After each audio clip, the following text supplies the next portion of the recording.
di kesempatan mendatang kita dapat kesempatan yang sama kan. Jadi mumpung lah masih muda.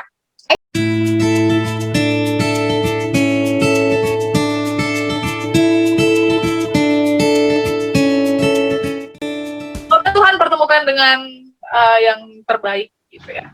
Pertemukan Tuhan, ini udah bener. Kasih clue. BTW ini Pikan, tadi kan katanya tuh iya, karena memang itu adalah kayak jiwanya Pinkan gitu ya, pelayanan dan melakukan kegiatan sosial. Itu sebenarnya dengan cara itu Pinkan tuh kayak recharge gitu, kayak bisa dapat energi tuh dari situ. Terus sebenarnya ada sih beberapa anak muda tuh yang mikir kayak gini, harus nggak sih seorang pengikut Kristus nih, terutama pengikut Kristus ya, kita yang hidup menggereja gitu kan, harus nggak sih seorang anak muda itu mengabdi dirinya dalam pelayanan gereja gitu?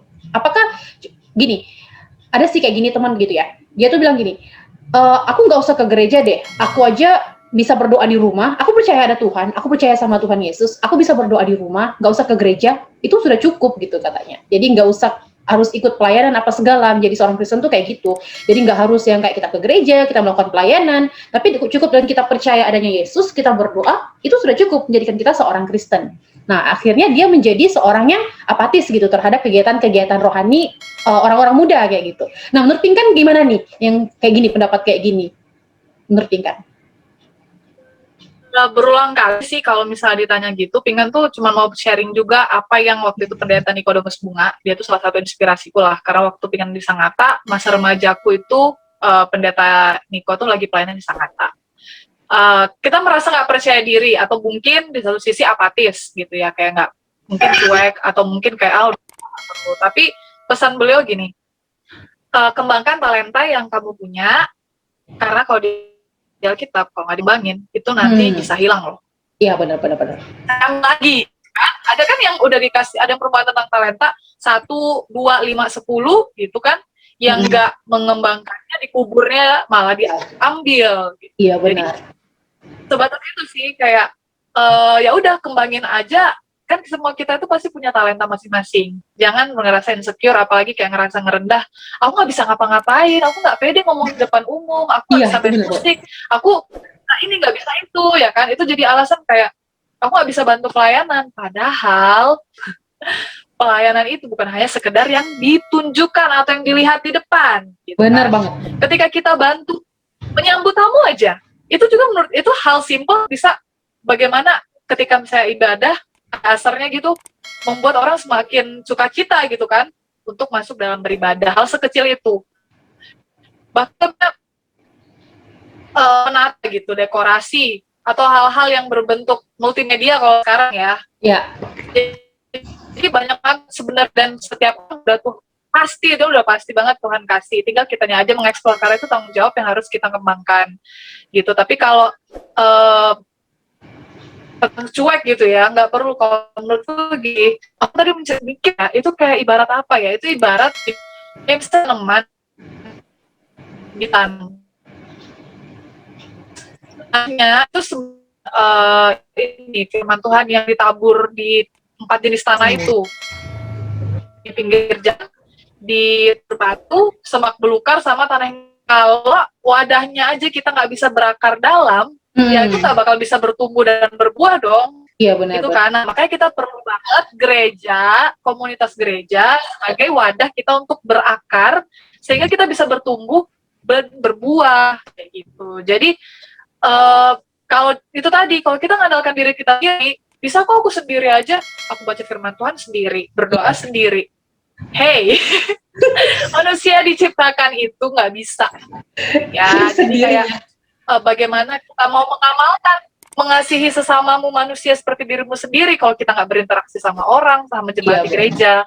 Tapi mungkin yang menarik kayak gini, emangnya pelayanan harus di gereja ya? Ya, itu dia lagi kan. Jadi, pelayanan harus di gereja. Ada yang berkilah kan, oh aku nggak aktif di gereja karena pelayanan di lain, begitu. Iya benar. Tapi gini sih, tempat pertama kita mengenal Tuhan selain dari keluarga ya, Tuhan keluarga menuntun kita kemana? Ke gereja kan? Iya benar banget. Gitu. Jadi justru aku bukan promosi ya, ini berdasarkan pengalaman Pinkan buat sobat-sobat muda semua yang nonton ini. Kalau kita melibatkan diri di pelayanan di gereja, justru sebelum kita keluar itu bakal ngebantu kita untuk mendapatkan bekal. Satu, itu tadi kalau kita mau belajar public speaking, beneran deh, kayak kita belajar jadi bawa liturgi, ya kan? Atau ya gitu kan, kalau diskusi-diskusi itu tuh justru dari gereja. Terus yang kedua, bernyanyi, udahlah itu nggak usah ditanya, ya udah tahu kan, hampir tiap hari ya kamu bernyanyi dan bermain musik. Itu justru bukan di tempat, di dalam gereja. Pingkan pun belajar musik dari bapak di gereja gitu loh. Nyanyi yang baik di paduan suara, terus main musik gitu kan.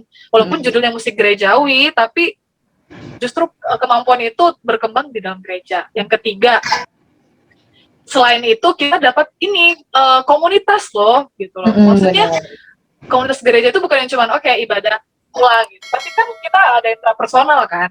Iya, gitu. Ada hubungan yang dibangun dengan orang itu, bukan hanya orang asing yang say hi pulang gitu kan. Jadi dan itu jadi bekal Pingkan selama sekolah, kuliah, bahkan sekarang kerja. Dan kalau boleh cerita nih, ibu kota Jakarta ini kan tantangannya besar. Kalau kita nggak bisa membawa diri kita dengan baik, kita akan terjerumus gitu. Beneran deh. Iya, bener, itu tadi ya, semuanya ada. Tapi justru itu tadi hal pertama yang Pingkan datang sini, Pingkan cari tahu gereja terdekat mana dan cari kontaknya, cari orang, datangin dan bilang, halo saya Pingkan dari Kalimantan, saya mau bergabung di sini selama saya bekerja di Jakarta, seperti itu. Dan justru orang-orang itu yang Tuhan kirimkan, teman-teman pemuda, dan akhirnya kayak sejabodetabek punya teman-teman pemuda di berbagai gereja. Terus bapak ibu jemaat kayak gitu tuh justru nambah network lah. Bener banget. Gitu. Wow, luar biasa ya. Itu jadi bekal kita sebelum keluar. Ternyata pelayanan di gereja itu sangat amat membantu kita. Membantu, ya benar. Jadi jangan takut. Benar banget. Jadi gereja itu wadah ya, wadah utama kita untuk berakar, bertumbuh dan berbuah. Dan berbuah. Gak bisa kita bertumbuh kalau nggak akarnya kuat kan. Iya, gak bisa kita berbuah kalau kita nggak berakar dulu. Nah itu wadahnya melalui pelayanan gereja. Tapi memang benar, kita bisa pelayanan di mana aja. Di gereja, dalam tugas pekerjaan, di sekolah, ya kan, ada ketakwaan Kristen atau kerohanian Kristen, kemudian ada di tempat-tempat komunitas sosial lainnya. Tapi gini sih, ketika kita, judulnya kan kita mau berikan yang pertama nomor satu siapa? Tuhan, kan? Buat Tuhan, benar. Pasti pelayanan gereja. Dari situ kita bisa kita seimbangkan dengan yang lain. Terus kalau udah di gereja nggak bisa yang lain, bisa juga dong. Buktinya bisa. Kerjaan oke, gereja pelayanan oke, komunitas sosial oke. Wah, sempurna. Nah, itu kan karena Tuhan Yesus yang mampukan. Kita minta Tuhan kasih jalan, tanggap mustahil dan nggak bisa, ternyata sampai sekarang dengan iman pasti kita bilang, oh Tuhan, ini semua karena anugerah-Mu aja, karena Tuhan tolong. Gitu. Semoga semuanya bisa merasakan itu ya, sampai di titik itu. Ngomong sama Pingkan tuh bener deh, ingin sekujur tubuh merasa kedinginan. Bukan kedinginan, maksudnya tuh sejuk gitu ya, bahasanya sejuk banget, selalu membawa Tuhan dalam setiap ungkapan kata-katanya, luar biasa. Oh, I'm so happy to having you. To have you, I mean.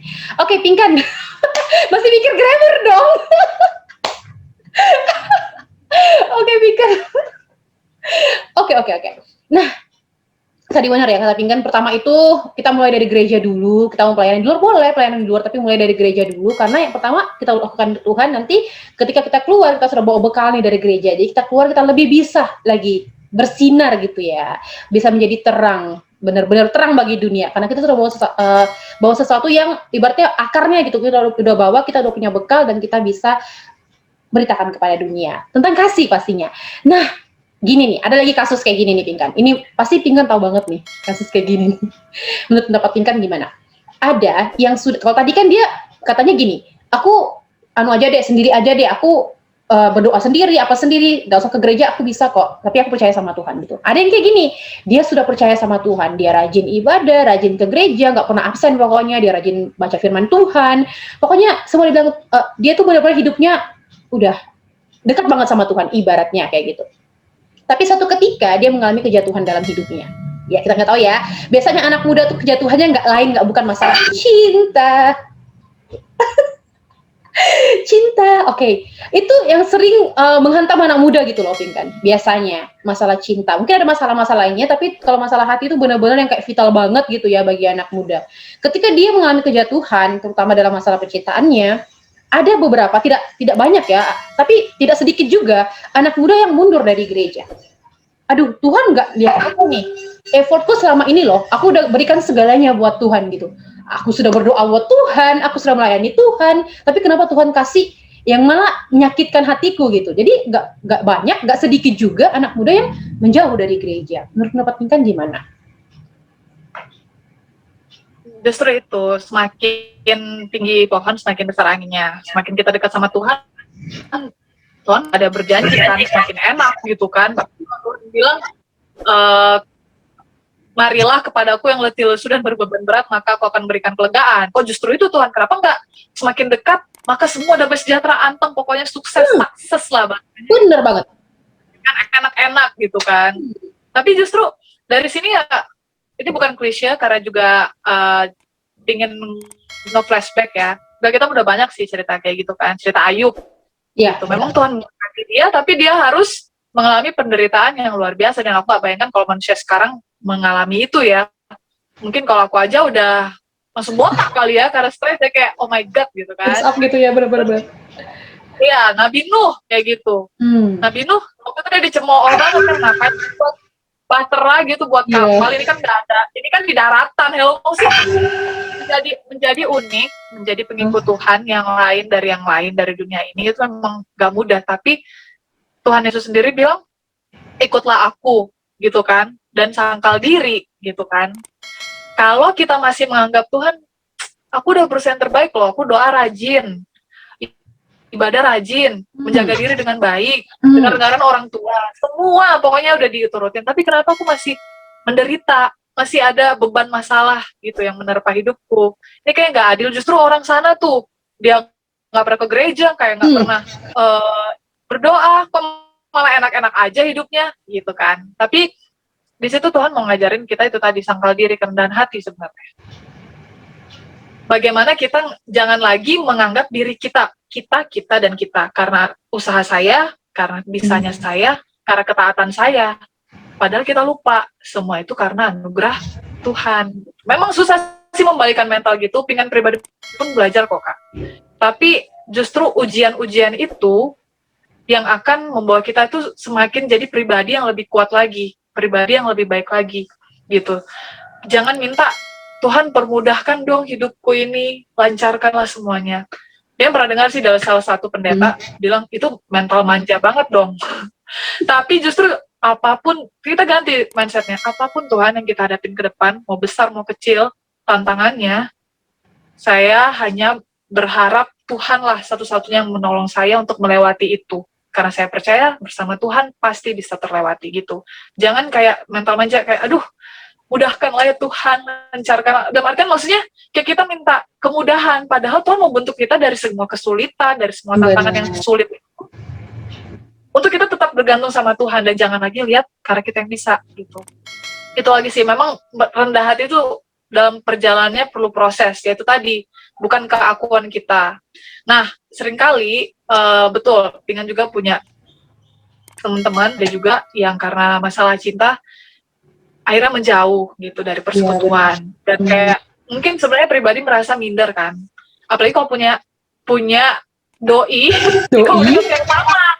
Wow, jadi nggak bermaksud menyinggung siapapun ya, tapi kalau itu juga pasti agak awkward ya. Kita dulu sayang-sayangan, terus sekarang udah bukan siapa-siapa, dan kita masih ketemu lagi di komunitas yang sama, itu butuh apa sih istilahnya, healing yang benar ya. Dan butuh usaha yang besar ya, benar. Betul, tapi kayak gini sih, kayak aku jadi Pinkan tuh ingat pesan teman aku sendiri gini, kamu harus kuat sampai jantung kamu itu udah nggak berdegup lagi kalau ketemu dia. Asik. Iya, asik. Mati dong. Iya, maksudnya udah gak deg-degan lah. Maksudnya kalau deg-degan kayak ada ser-ser, kalau enggak ya udah gitu. Tapi ya gitu, semua semua punya caranya masing-masing dalam memulihkan diri gitu. Iya. Tapi kalau ketika jatuh selalu ingat kalau kasih Tuhan itu untuk kita semua. Tuhan nggak memanggil orang yang sudah baik lakunya, justru kita ini orang-orang dalam kegelapan yang Tuhan panggil menuju terangnya ajaib. Itu kan dasar kata arti gereja gitu. Jadi jangan sampai dengan kita rendah diri banget, kita merasa kita nggak layak, terus kita semakin jauh gitu. Sebenarnya kita sedang menunggu. Tuhan tunggu ketika kita dalam posisi tergelap sekalipun, sebenarnya Tuhan ada, cuman kadang kitanya yang menutup diri. Bukalah hati kita untuk mengundang Tuhan, pasti bisa.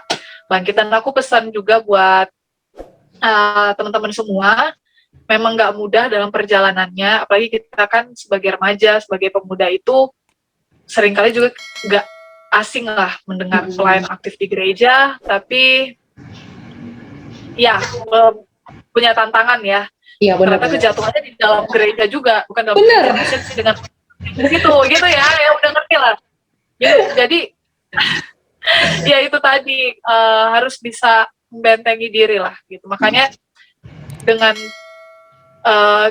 maksudnya gini, jangan pelayanan itu jangan cuma kelihatan dari luar, aktif ibadah, aktif berdoa, tapi spiritualitas yang benar, artinya hubungan kita pribadi kita dengan Tuhan, nah itu perlu kita recheck lagi, introspeksi sejauh mana. Apakah hanya di luar Tuhan supaya aku dilihat orang, dipuji orang? Oh, dia sering kesempatan, dia sering aktif ke gereja, pokoknya semua kegiatan Paskah, Natal, semuanya tuh kayaknya bukanya muncul di gereja, gitu kan. Kayak istilahnya, iya mungkin kalau di poin-poinin dia udah poinnya banyak gitu, tapi kan Tuhan nggak lihat itu kan. Ya, lihat hati ya. Tuh, Tuhan lihat hati dan kemurnian hati kita benar-benar mau melayani dia atau enggak gitu. Dan selalu ingat juga orang tua, keluarga kita di rumah, karena kemanapun kita pergi, bukan diri kita sendiri yang kita bawa, orang tua itu si A, si B, anaknya siapa ya? Kakaknya siapa ya? Dia bersekolah di mana? Jadi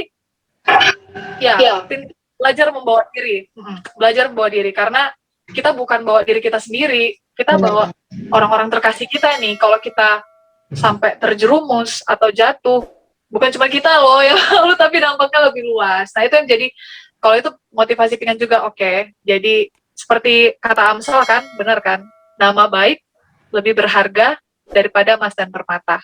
Dikasih orang itu lebih berharga kalau nggak salah, tapi nanti cek di Amsal deh. Jadi Amsal pun dari jauh-jauh dari hari, penulis Amsal udah tahu nama baik dan dikasih orang itu jauh lebih berharga dari harta duniawi. Nah, jadi itu yang membawa kita jadi pribadi yang bisa menjaga diri, pribadi yang nggak cuma kelihatannya di luar saja, tapi jauh lebih daripada itu, dari dalam hati kita udah dekat dan melekat sama Tuhan, punya hubungan intim sama Tuhan, gitu. Damai banget. Oke.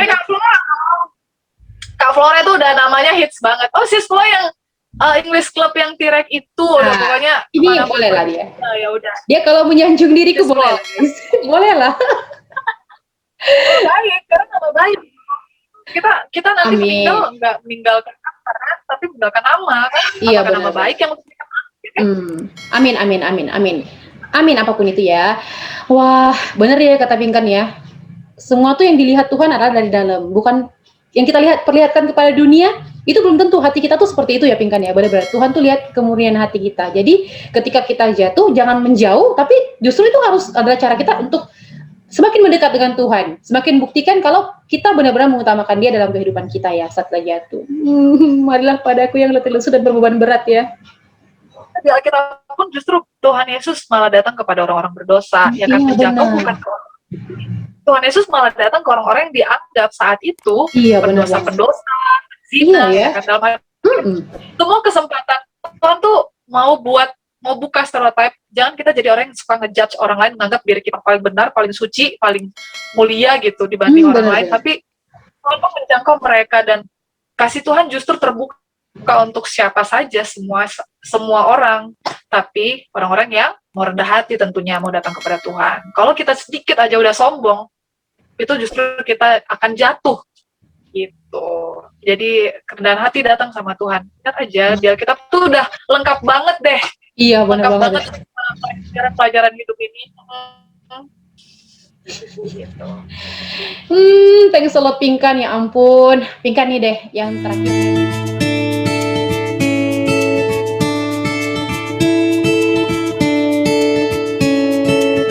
Satu hal yang pasti, kita diciptakan di dunia ini pasti ada tujuan. Karena kalau hidup nggak punya tujuan, sebenarnya kita mati ya.